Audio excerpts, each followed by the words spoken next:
Os membros da Cúria Romana e os que trabalham no Vaticano se reuniram na Sala Paulo VI, respeitando as normas de distanciamento social, para a primeira pregação quaresmal feita pelo cardeal Raniero Cantalamessa. O Papa Francisco tem o costume de participar desses momentos, mas dessa vez não estava presente. Essa primeira meditação é uma introdução geral do espírito da Quaresma. O pregador oficial da Casa Pontifícia salientou que no primeiro domingo da Quaresma desse ano, Jesus inicia seu ministério público dizendo: "O tempo se cumpriu e o reino de Deus está próximo. Convertei-vos e crede no Evangelho." E frisou: queremos meditar sobre este apelo de Jesus, que é sempre atual. Sempre attuale.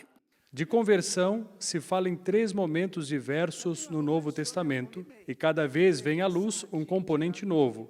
Juntas, as passagens nos dão uma ideia completa do que é a metanoia evangélica. Segundo o cardeal, não é possível experimentar as 3 com a mesma intensidade, mas há uma conversão para cada fase da vida. Basta ver a que o Senhor nos oferece como a mais necessária, naquele momento, para cada um de nós. Necessaria in questo momento per ciascuno di noi.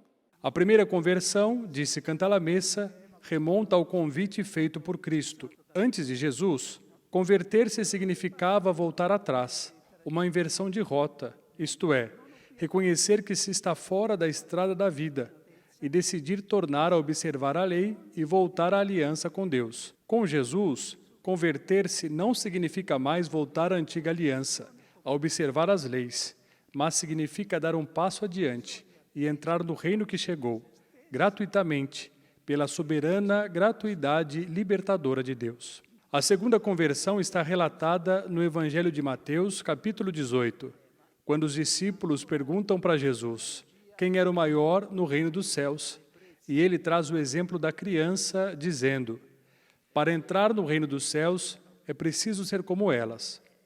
O cardeal afirma que essa deve ser a nossa conversão, ser como crianças, não ter rivalidades nem anseios por cargos, funções, títulos, como aconteceu entre os apóstolos. O remédio para isso é mudar completamente, fazer com que o centro da sua vida não seja você mesmo, mas Jesus e seu reino.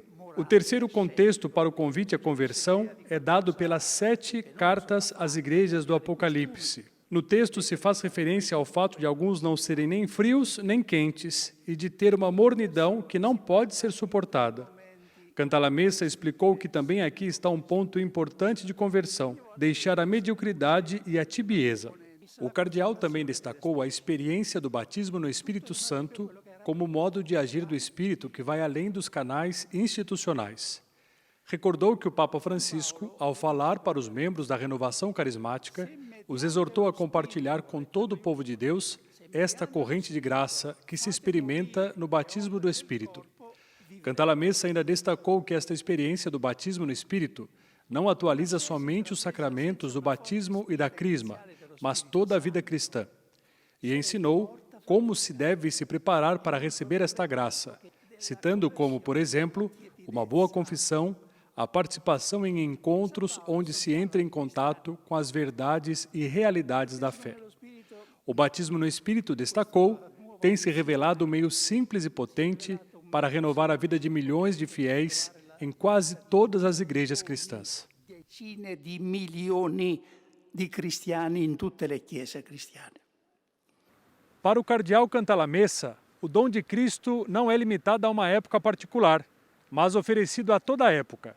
É justamente o papel do Espírito tornar universal a redenção de Cristo, disponível a cada pessoa, em cada ponto do tempo e do espaço.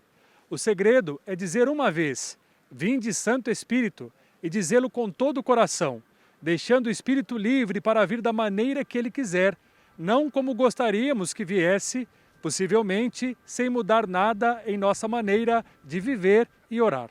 O cardeal concluiu a pregação invocando a Santa Mãe de Deus para que, por sua intercessão, a água da nossa tibieza se converta no vinho de um renovado fervor.